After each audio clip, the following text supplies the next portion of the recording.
Okay, so let us continue with our next lecture. And first of all, there's a small correction. तो previous lecture में last में हमने discuss किया था कि AgNO2 और NaNO2 के साथ जो प्रोडक्ट बनते हैं they are just reverse. Okay, sorry for the trouble. AgNO2 के साथ बनता है RNO2 और NaNO2 के साथ RONO. The reason is NaNO2 में Na पॉजिटिव अलग हो जाएगा और NO2 नेगेटिव. तो NO2 नेगेटिव में अटैक जो होता है वो होता है ऑक्सीजन की तरफ से, जबकि AgNO2 में AgONO इस तरह से होता है. तो अटैक नाइट्रोजन की तरफ से होता है, इसलिए RNO2 बनता है. ठीक है, तो this is a small correction जो आपको करना है. अब नेक्स्ट बात करते हैं कि SN1 versus SN2, because majority of students SN1 SN2 पढ़ लेते हैं. क्या होगा क्या नहीं होगा, किस में 1 डिग्री में 2 डिग्री में. प्रॉब्लम ये आती है जब कंपैरिजन वाला बात आता है तब समझ नहीं आता कि कहां पर SN1 लगाना है, कहां पर SN2 लगाना है और क्यों लगाना है. ठीक है, तो एक बार एक टेबल देखते हैं जिससे आपको थोड़ा सा आइडिया पहले मिलेगा. पहली बात, अब ये टेबल है rate of solvolysis of alkyl chlorides 50% aqueous ethanol solution में 45 डिग्री सेल्सियस पे. ये सारी मेजर्ड वैल्यूज हैं. ओके, देखो ये 1 डिग्री हैलाइड है पहला वाला. तो 1 डिग्री हैलाइड का रिलेटिव रेट है 0.07 सॉल्वोलाइसिस, बिकॉज सॉल्वोलाइसिस जनरली SN1 मैकेनिज्म होता है. तो यहां पर 1 डिग्री तो SN1 करेगा नहीं, तो ये मेनली 100% SN2 से ही जा रहा है, इसलिए बहुत स्लो है. क्योंकि यहां पर SN2 के लिए जो न्यूक्लियोफाइल है C2H5OH that is very weak nucleophile, क्योंकि नेगेटिवली चार्ज नहीं, न्यूट्रल है, तो ये बहुत स्लो होगा. फिर ये आ गया 2 डिग्री. 2 डिग्री वाले में भी रेट कोई बहुत ज़्यादा नहीं है, पर क्योंकि 2 डिग्री है तो SN1 और SN2 दोनों यहां पर होंगे. 3 डिग्री देखो कंपैरेटिवली बहुत ज़्यादा फास्ट हो गया 2 डिग्री से, और ये एंटायरली SN1 से होगा. अलाइल को अगर हम देखें तो अलाइल क्लोराइड का जो रेट ऑफ रिएक्शन है वो 3 डिग्री से भी काफ़ी कम होता है. मतलब 3 degree is very fast than compare to allyl in this case. ठीक है, कंडीशन मैंने आपको बता दी किन कंडीशन में ये मेजरमेंट्स लिए हैं. ये भी एंटायरली SN1 है.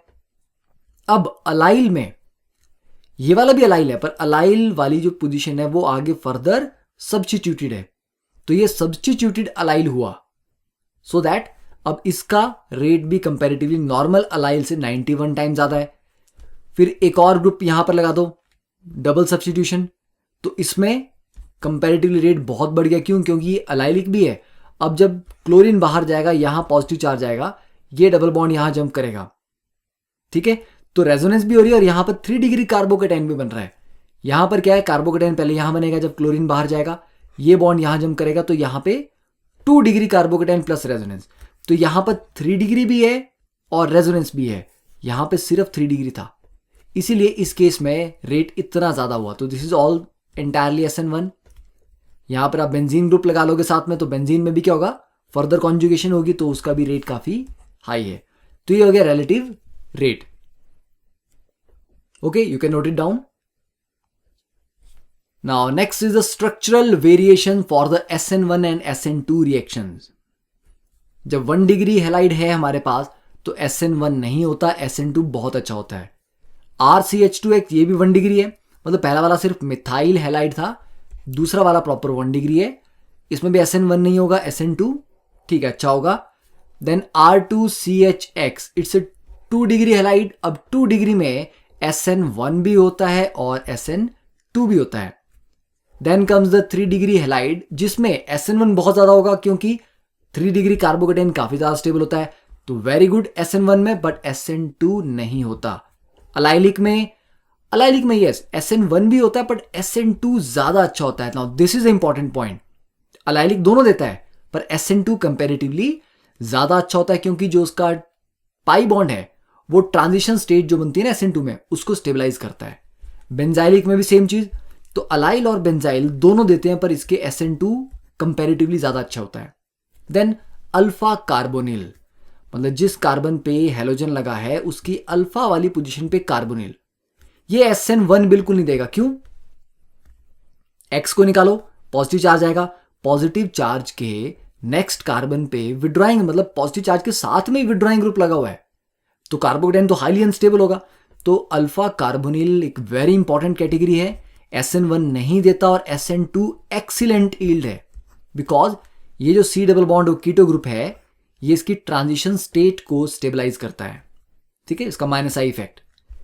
फिर अल्फा एल्कॉक्सी, ठीक है, OR ग्रुप है, अल्फा पे लगा हुआ, X जब बाहर जाएगा तो कार्बन पे पॉजिटिव चार्ज, ये पॉजिटिव चार्ज देखो मैं बताता हूं आपको, अल्फा एल्कॉक्सी में क्या होता है, ROCH2 पॉजिटिव बना आपका कार्बोकेटाइन।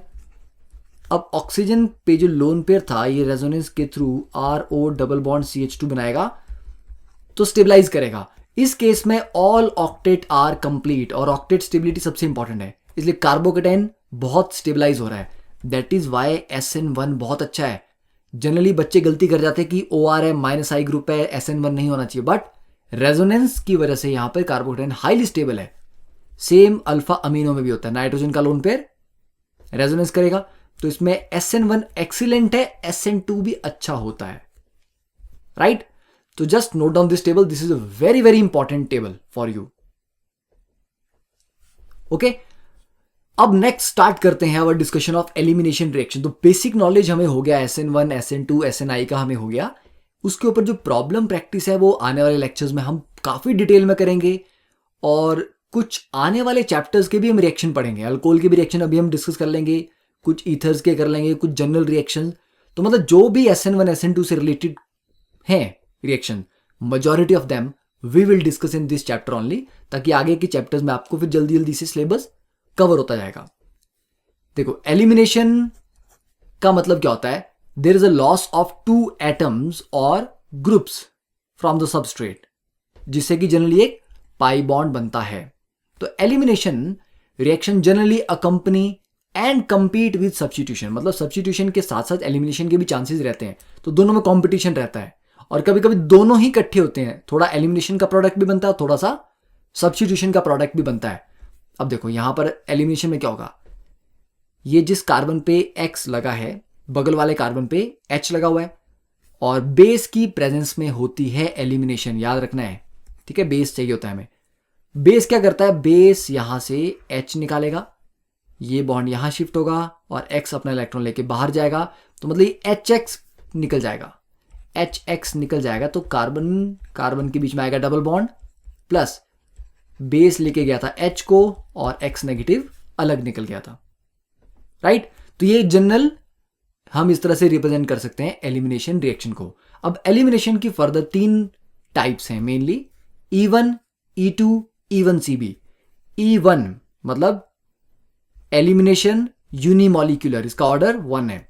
E2 का मतलब सेकेंड ऑर्डर के एलिमिनेशन, और E1CB का मतलब unimolecular elimination with conjugate base. CB means conjugate base.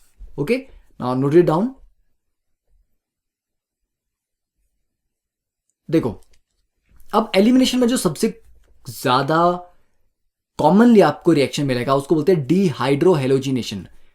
Dehydrohalogenation, D means removal, यहां पे हाइड्रो मीन्स हाइड्रोजन, हेलोजन मतलब H हाइड्रोजन और हेलोजन X, HX का हम रिमूवल कर रहे हैं, चाहे HBr निकाल लो, HCl निकाल लो, HI निकाल लो। तो जिस भी रिएक्शन में HX निकलता है उसको बेसिकली हम डीहाइड्रोहेलोजिनेशन बोलते हैं। जहां पर वाटर निकलता है उसको हम डिहाइड्रेशन बोलते हैं, राइट। तो डिहाइड्रेशन भी एक एलिमिनेशन है, डिहाइड्रोहेलोजिनेशन भी एक एलिमिनेशन है। अब इस रिएक्शन में ये C2H5O negative is strong base है, और रिलेटिवली टेम्परेचर भी थोड़ा सा हाई ही है, 55 degree Celsius, not a room temperature. अब एलिमिनेशन करनी है तो यहां से Br जाएगा नेक्स्ट वाले कार्बन से। अब देखो, इस कार्बन से नेक्स्ट तो ये वाला भी अल्फा है, ये वाला भी अल्फा है, दोनों एक जैसे हैं, तो किसी से भी निकाल दो H, कोई फर्क नहीं पड़ता। तो मान लो हम लेफ्ट वाले से निकालते हैं, तो लेफ्ट वाले पे आएगा फिर CH2 double bond CH CH3। Okay, तो यहां से Br निकाल दिया और यहां से हमने H ये निकाल दिया, राइट। अब ये 3 डिग्री हैलाइड है, 3 डिग्री ब्रोमाइड, सेम कंडीशन यहां पर भी है।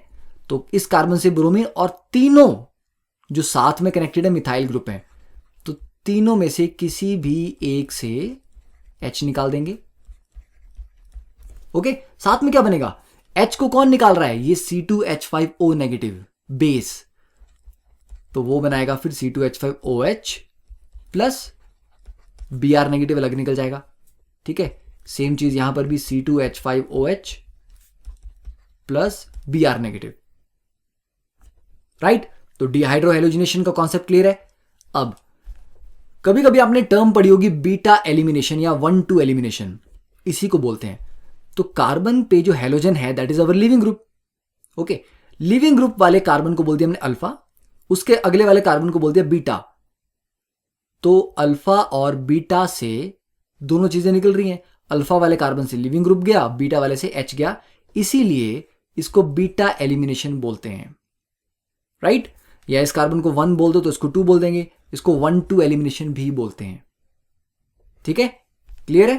Now note it down. Next, अब बेस तो हमें चाहिए एलिमिनेशन के लिए। कौन कौन से बेस यूज किए जा सकते हैं? सबसे कॉमन जो है alcoholic KOH, that is KOH plus alcohol. ऐसे भी लिखा जा सकता है, ऐसे भी लिखा जा सकता है। It is most commonly use base जो आप पढ़ेंगे एलिमिनेशन में। फिर सोडियम इथॉक्साइड, एक ही बात हुई, KOH प्लस इथेनॉल ले लोगे तो क्या बनेगा? Potassium ethoxide. NaOH plus ethanol ले लोगे तो ऐसे। एक स्ट्रॉन्ग बेस है potassium tert butoxide, it's a very strong base, ये भी यूज करते हैं और ये बल्कि भी है। ठीक है, बल्कि एंड स्ट्रॉन्ग, न्यूक्लियोफिलिसिटी में पढ़ा तो है। NaNH2 it's also very strong base. तो ये हो गए कॉमनली यूज्ड बेसिस, राइट। अब आप बोलोगे सर NaOH भी तो स्ट्रॉन्ग बेस होता है, उसको क्यों यूज करते हैं? Because NaOH is also strong nucleophile. वो एज अ बेस काम करने की जगह न्यूक्लियोफाइल की तरह काम कर देगा, राइट। इसलिए NaOH उतना कॉमनली यूज नहीं मिलेगा आपको, राइट। तो these are the basis used. Now let's continue with the E2 elimination, that is elimination bimolecular. तो बाई मॉलिक्यूलराइज का मतलब कि रेट दो फैक्टर पे, दो टर्म्स पे डिपेंड कर रहा है। One is RX, one is base. तो RX के रिस्पेक्ट में भी फर्स्ट ऑर्डर है, बेस के रिस्पेक्ट में भी फर्स्ट ऑर्डर है, तो overall order of reaction is 2, second order kinetics है, राइट। इसका मतलब हुआ अगर आप बेस अच्छा लोगे, स्ट्रांग लोगे, ज्यादा कंसेंट्रेशन का लोगे, तब भी रेट बढ़ेगा, और अल्काइल हैलाइड की कंसेंट्रेशन बढ़ाओगे तब भी रेट बढ़ेगा। अब इसकी स्टीरियोकेमिस्ट्री सबसे इंपॉर्टेंट है E2 के केस में, because it's a one step reaction just like SN2, right. तो SN2 E2 दोनों सिंगल स्टेप में हो जाते हैं, कोई रीअरेंजमेंट नहीं होता, कोई इंटरमीडिएट नहीं बनता। देखो अब ETO नेगेटिव ये था हमारा बेस। बेस ने क्या किया? बेस आया, बेस ने हाइड्रोजन पे अटैक किया, उसको निकालेगा। कार्बन और हाइड्रोजन के बीच में ये जो बॉन्ड था, ये दो इलेक्ट्रॉन ये जंप करेंगे यहां पे, और ब्रोमीन अपने ये दो बॉन्डेड इलेक्ट्रॉन्स लेके बाहर निकलेगा। Simple, just like a free flow mechanism.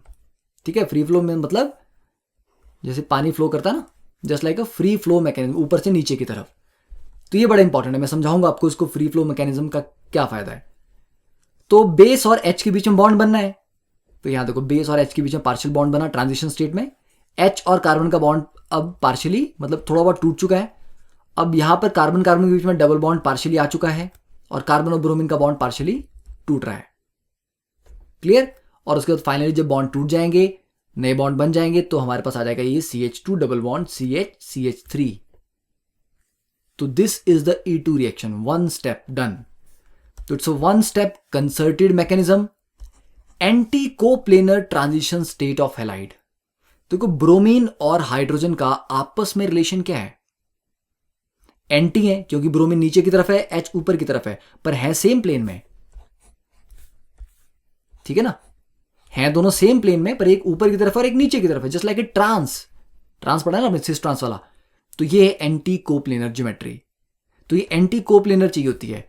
अगर आप बोलो सर ऐसे होता तो क्या होता, मतलब H भी यहां पे, ब्रोमीन यहां पे, ये सिन कोप्लेनर होती, क्योंकि दोनों सेम साइड पे हैं, सेम प्लेन में है तो कोप्लेनर, और सिन मतलब same side, anti means opposite side. Same side पे होने का भी प्रॉब्लम है जो हम डिस्कस करेंगे, बट यहां पर ये ज्योमेट्री जो है ना, ये कोई रैंडम वो नहीं है, चॉइस नहीं है, इट्स इंपॉर्टेंट कि ज्योमेट्री ऐसी हो तो बेटर होता है, क्लियर। तो पहले इसको नोट डाउन कर लो, ठीक है, कर लिया। अब एंटी कोप्लेनर भी आपने लिख लिया। अब रिएक्टिविटी हैलाइड की क्या होती है? 3 डिग्री हैलाइड सबसे फास्ट E2 देता है, फिर 2 डिग्री और उससे स्लो 1 डिग्री। अब इसका क्या रीजन है? यहां तो कोई कार्बोकेटायन भी नहीं बन रहा, क्योंकि SN1 में तो कार्बोकेटायन बन रहे थे, तब हम बोल रहे हैं कि 3 डिग्री ज़्यादा स्टेबल होता है। यहां पर रीज़न ये है, ट्रांजिशन स्टेट जो है ये इट रिजेंबल्स एल्कीन, क्योंकि ट्रांजिशन स्टेट में कार्बन कार्बन के बीच में डबल बॉन्ड कैरेक्टर आ रहा है।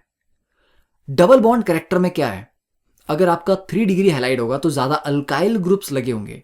ज़्यादा अल्काइल ग्रुप अगर यहां पर कनेक्टेड हो दोनों तरफ तो हाइपर कॉन्जुगेशन ज़्यादा होती है, तो जो फाइनल एल्कीन बनेगी वो ज़्यादा स्टेबल होगी। तो क्योंकि ट्रांजिशन स्टेट का स्ट्रक्चर एल्कीन को रिजेंबल करता है, तो 3 डिग्री में ट्रांजिशन स्टेट ज़्यादा स्टेबल होती है। स्टेबल होगी तो उसकी एक्टिवेशन एनर्जी कम होगी। तो ये रीज़न है कि E2 में 3 डिग्री सबसे फास्ट, उससे कम स्लो डिग्री, उससे स्लो मतलब उससे स्लो 2 डिग्री, उससे स्लो 1 डिग्री। ये है रिएक्टिविटी ऑर्डर। अब अगर इसका हम एनर्जी प्रोफाइल देखें तो सिंगल स्टेप है, तो 1 स्टेप रिएक्टेंट, ये ऊपर गया ट्रांजिशन स्टेट और ये नीचे आया product. This is the delta H of the reaction, this is the activation energy, right.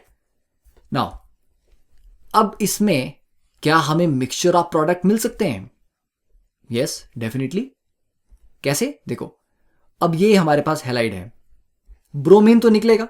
Bromine के साथ वाले पोजीशन से, मतलब ये कार्बन है ना, इसके बगल वाले कार्बन से H निकलेगा। बगल वाले कार्बन कौन कौन से हैं? एक ऑप्शन है यहां से निकल जाए, लेट अस से इसको पाथ A बोल देते हैं। दूसरी ऑप्शन है ये वाला निकल जाए, इसको पाथ B बोल देते हैं। दोनों के निकलने के चांसेस है ना, ठीक है। तो चलो दोनों के निकाल के देखते हैं। ए पाथ अगर आप इसको निकालते हो तो CH3 CH double bond CH CH3, ये ए पाथवे से बना। प्लस अगर बी को निकालते हो तो ये CH2 double bond CH CH2 CH3, ये बी पाथवे से बना। तो इस तरह से आपके पास चॉइस हमेशा रहेगी, क्योंकि उसके एडजेसेंट वाले कार्बन पे लगी हुई हाइड्रोजन को आप निकाल सकते हैं। But the question is which one is a major product, which one is the minor product, ये हम कैसे डिसाइड करेंगे? तो इसके लिए there is a rule called Saytzeff rule, और कुछ बुक में जेटसेफ भी है बिकॉज इट्स रशियन नेम। तो एग्जैक्ट प्रोनाउंसिएशन क्या है इसकी वो बुक टू बुक वेरी करती है, राइट। तो डजंट मैटर, सेटजेफ लिखो जेटसेफ लिखो, एक ही बात है। तो ये बोलता है कि एलिमिनेशन रिएक्शन में क्योंकि फाइनल प्रोडक्ट जो है वो एल्कीन है, तो जो एल्कीन ज्यादा स्टेबल होगी ऑब्वियसली बात है वही मेजर प्रोडक्ट होना चाहिए।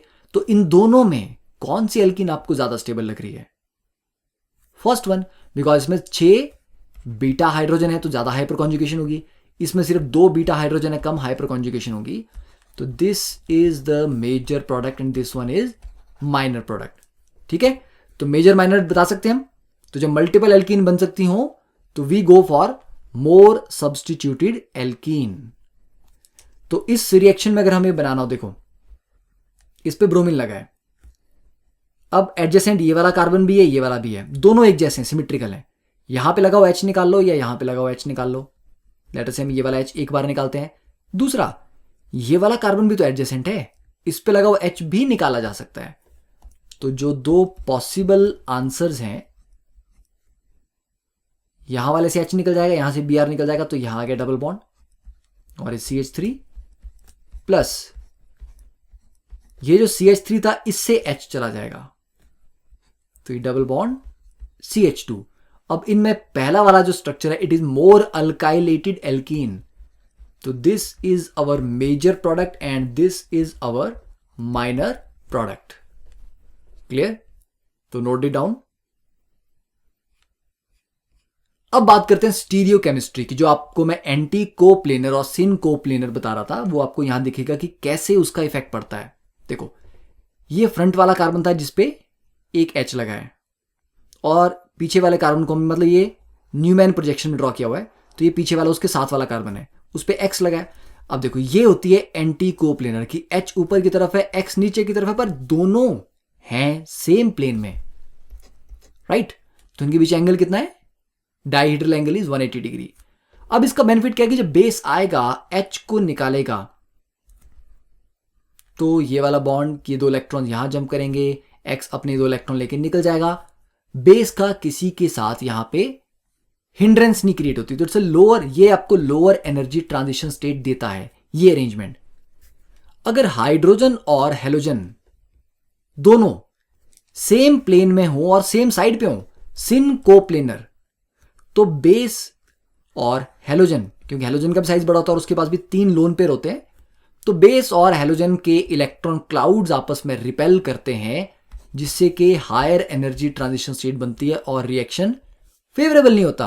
अब मैं ये नहीं बोल रहा हूं हमेशा एंटी कोप्लेनर ढूंढो, but if anti coplanar arrangement है तो वो मेजर प्रोडक्ट आएगा उससे।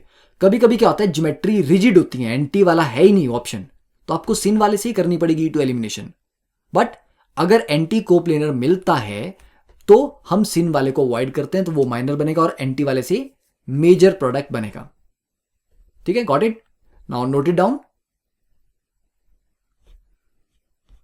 तो अब बात करते हैं कि स्टीरियो स्पेसिफिसिटी की। E2 reactions are stereo specific because different stereo isomers, अगर स्टार्टिंग मटेरियल के अलग अलग स्टीरियो आइसोमर हम लें तो उनसे डिफरेंट डिफरेंट प्रोडक्ट्स बनते हैं। ठीक है, तो वो स्टीरियो स्पेसिफिक है। And now moving on to the next one, that is E1 reaction, elimination unimolecular. तो जस्ट लाइक SN1, इसका रेट सिर्फ एक स्पीशीज पे डिपेंड करता है, that is RX, alkyl halide. Base के रिस्पेक्ट में 0 ऑर्डर।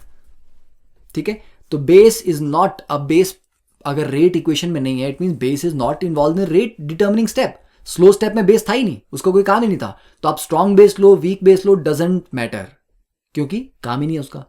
ठीक है, अब क्या होता है, E1 is just like SN1। अगर आपको SN1 आ गया तो आपको E1 भी आ गया, बिकॉज दोनों का मैकेनिज्म ऑलमोस्ट सिमिलर है 80%। पहला स्टेप SN1 का क्या था, आयनाइजेशन, X बाहर निकलता है, फिर क्या होता है, कार्बोकेटाइन बनता है। ठीक है, ये स्टेप SN1 और E1 दोनों का कॉमन है। मान लो अगर आपको मैंने सिर्फ यही स्टेप लिख के दिया, क्या आप बता सकते हो ये रिएक्शन SN1 हो रहा है या E1 हो रहा है? बिल्कुल नहीं, क्योंकि कार्बोकेटाइन बनना SN1 का भी पहला स्टेप है, E1 का भी पहला स्टेप है। तो बिकॉज दोनों का पहला स्टेप सेम होता है और वही रेट डिटर्मिनिंग स्टेप है, उसमें ना न्यूक्लियोफाइल इन्वॉल्व है ना बेस इन्वॉल्व है, तो आप बता ही नहीं सकते कि ये रिएक्शन आगे एलिमिनेशन की तरफ जाएगा या सब्स्टिट्यूशन की तरफ जाएगा। इसीलिए E1 और SN1 दोनों साथ साथ होते हैं। जब भी SN1 होगा थोड़ा सा E1 भी होगा, E1 होगा तो थोड़ा सा SN1 भी होगा। हाँ, रेशियोज में कभी कभी एक ज्यादा होता है, कम होता है, वो डिपेंड करता है टेम्परेचर पे। हायर टेम्परेचर पे एलिमिनेशन ज्यादा हो जाती है, लोअर टेम्परेचर पे सब्स्टिट्यूशन ज्यादा होती है। तो that is a major contributing factor. अब ये कार्बोकेटाइन बन गया ना, अब क्या ये मोर स्टेबल कार्बोकेटाइन में रीअरेंज हो सकता है? यस, बिल्कुल हो सकता है। यहां से हम हाइड्राइड शिफ्ट करवा देंगे, राइट? ये CH2 बन जाएगा और यहां पे आ जाएगा पॉजिटिव चार्ज। तो चलो हमने वो भी करवा दिया। ठीक है, तो फिर यहां पे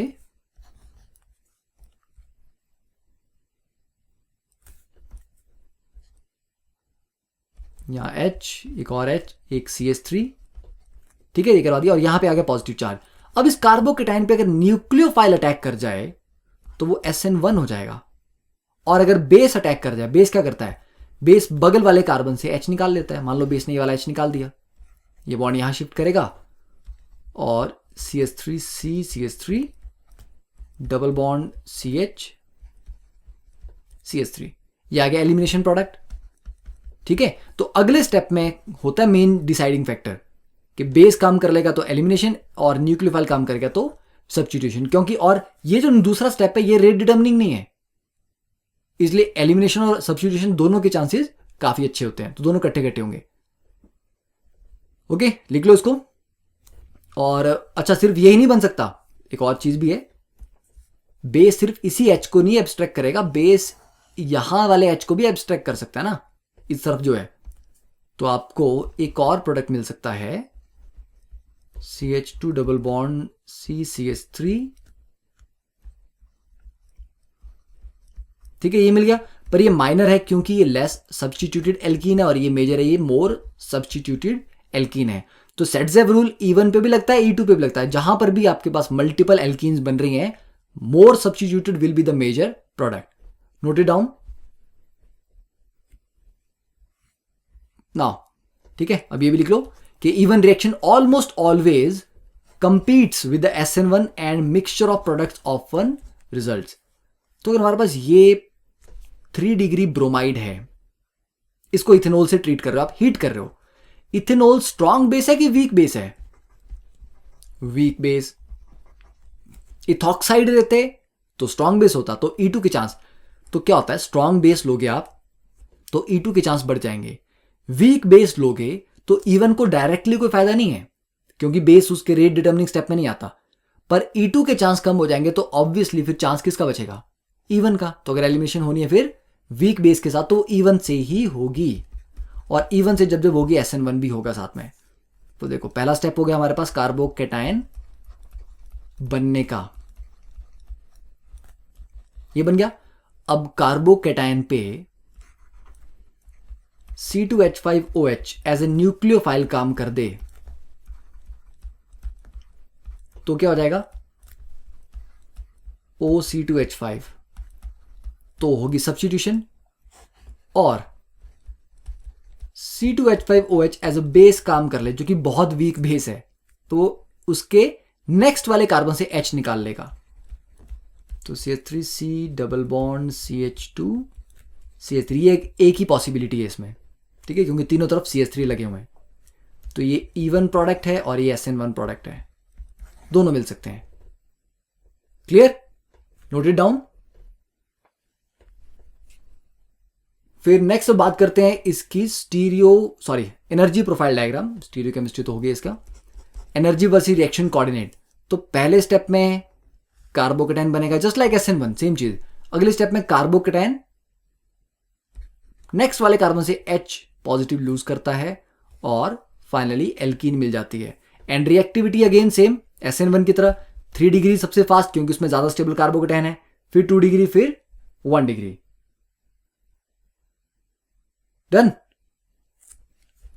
अब इसके ऊपर कुछ प्रॉब्लम प्रैक्टिस कर लेते हैं, ठीक है। तो just note down this problem and try to solve this problem along with the mechanism. इसमें ये 4 प्रोडक्ट आपको टोटल बनाने हैं। तो स्टार्ट करते हैं इसका आंसर। देखो फर्स्ट स्टेप, अब इतने सारे प्रोडक्ट बन रहे हैं तो डेफिनेटली SN1 से हो रहा है ये, प्लस एलिमिनेशन भी हो रही है तो E1 भी हो रहा है, ठीक है, क्योंकि न्यूक्लियोफाइल भी वीक है, बेस भी वीक है। तो ब्रोमीन बाहर निकलेगा और ये बनेगा कार्बोकेटायन। अब इस कार्बोकेटायन पे रीअरेंजमेंट्स, क्योंकि 1 डिग्री है, तो अगर हम हाइड्राइड शिफ्ट करें तो ये बन जाएगा CH3, मतलब ये जो H है ये शिफ्ट कर जाएगा यहां पे, और यहां पे आ जाएगा पॉजिटिव चार्ज। अब इस पॉजिटिव चार्ज पे अगर CH3OH का एज ए न्यूक्लियोफाइल अटैक करवाते हैं तो ये बन गया ये वाला प्रोडक्ट। एन इससे एज अ बेस काम करवाते हैं, मतलब इवन एलिमिनेशन करनी है तो कार्बोकेटायन की एडजेसेंट पोजीशन, ये वाला कार्बन भी है, ये वाला कार्बन भी है, तो यहां से भी H जा सकता है, तो यहां से ये H जाएगा तो ये बॉन्ड यहां जंप करेगा, यहां पे आ जाएगा डबल बॉन्ड। एक पॉसिबिलिटी ये है, तो यहां पर मेंशन नहीं किया but this is also a possibility. Then दूसरी पॉसिबिलिटी क्या है कि ये CH3 से ही एक H चला जाए, तो डबल बॉन्ड CH2 ये भी बन सकता है, और ये 1 डिग्री में डायरेक्टली रिंग एक्सपेंशन हो जाए, क्योंकि रिंग के बाहर वाले कार्बन पे पॉजिटिव चार्ज आया, तो ये एक सिंपल 5 मेंबर रिंग बन जाएगा विद अ पॉजिटिव चार्ज। अब इस पॉजिटिव चार्ज पे SN1 होगा तो यहां पे OCH3 लग जाएगा, और इसमें अगर E1 होगा तो यहां डबल बॉन्ड आ जाएगा। तो कितने प्रोडक्ट बन गए? ये वाला प्रोडक्ट भी बन गया, ये वाला प्रोडक्ट बन गया, ये वाला प्रोडक्ट बन गया, ये वाला बन गया, और एक और एक्स्ट्रा बन गया जिसकी हमने बात नहीं की थी, यहां पर नहीं मेंशन था। तो इट इज वेरी सिंपल, ठीक है। I think it is clear. अब next is the comparison of E1 and E2। देखो E1 में just like SN1 weak base required है, E2 में strong base required. Second, E1 में कार्बोकेटायन बनते हैं, तो कार्बोकेटायन को अगर एक अच्छा पोलर सॉल्वेंट मिलेगा तो उसको सॉल्वेट करके स्टेबलाइज करेगा। तो अच्छा आयनाइजिंग सॉल्वेंट चाहिए होता है। E2 में सॉल्वेंट पोलैरिटी कोई खास ज़रूरत नहीं है। E1 E2 दोनों में 3 to 1 डिग्री चलता है। E1 में 1 डिग्री में नहीं होता E1, पर E2 हो जाता है, ये इंपॉर्टेंट है। ठीक है, देन E1 का रेट फर्स्ट ऑर्डर रिएक्शन है, E2 सेकेंड ऑर्डर रिएक्शन है। E1 में कोई पर्टिकुलर ज्योमेट्री नहीं चाहिए। E2 में एंटी कोप्लेनर हो तो प्रेफर्ड है। E1 में कार्बोकेटाइन बनता है तो रीअरेंजमेंट्स कॉमन है। E2 में no intermediates and no rearrangements. Then E1 is a multi step, E2 is a single step. E1 ना तो स्टीरियो स्पेसिफिक है कि एग्जैक्टली एक ही चीज बननी है, एक ही स्टीरियो केमिस्ट्री वाला प्रोडक्ट बनना है, ऐसा कुछ नहीं है, पर E2 is stereo specific. E1 stereo selective है, E2 भी स्टीरियो सेलेक्टिव है। क्यों? स्टीरियो सेलेक्टिव का मतलब है कि E1 में भी एक से ज्यादा एल्कीन बनने के चांस होते हैं, E2 में भी एक से ज्यादा बनने के चांस होते हैं, पर मेजर कौन सा होता है? चांसेस एक से ज्यादा बनने के हैं और वो बनते भी हैं, पर वो सिलेक्ट करता है कि मेजर किसको बनाना है, जो ज्यादा अल्काइलेटेड है। तो ये दोनों ही ऐसा करते हैं, सेट्ज़ेव रूल फॉलो करते हैं। तो they are selective about which will be the major and which will be the minor. Okay, तो आई थिंक ये कंपैरिजन पार्ट भी क्लियर है, right? Now the thing is how to predict a reaction product. देखो E one CBS को बाद में बात करेंगे, क्योंकि वो इस पूरे सीक्वेंस में प्रॉपरली फिट नहीं बैठता, थोड़ा डिफरेंट टाइप का रिएक्शन है, थोड़ा डिफरेंट, ज्यादा नहीं है। ठीक है, तो पहले हम चारों की बात कर लेते हैं, SN1 SN2 E1 E2 की। अब कोई भी रिएक्शन हो रहा है, पहली बात तो हमें यह प्रिडिक्ट करना है कि सब्स्टिट्यूशन हो रही है या एलिमिनेशन हो रही है।